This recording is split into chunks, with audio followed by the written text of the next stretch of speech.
So the machine we have behind us is a 1908 Dolbeer steam logging machine, and its purpose was to pull logs through the forest so that they would eventually be transported to the sawmill. So this steam engine operates essentially by a wood fire boiling a steep kettle full of water, creating steam.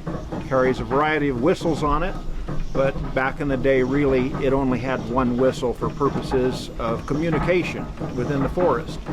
So that if there was a need for communication over the side of a hill, they would have what's called a whistle punk, a small boy that had a wire that was attached to the whistle, and he would watch the logging operation below and then pull the whistle at the right time so that the steam engineer could engage the machinery and pull the log up from an area where the engineer couldn't exactly see it.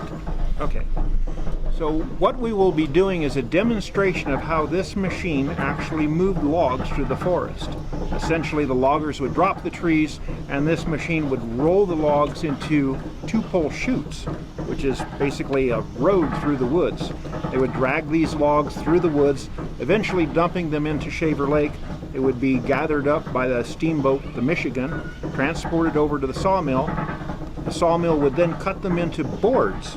The boards would then be dried, and after a period of time, when they had sufficient buoyancy, they would kick them into the flume.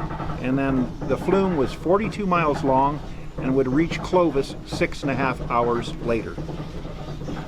And so for 108 years old, it's a pretty fascinating machine.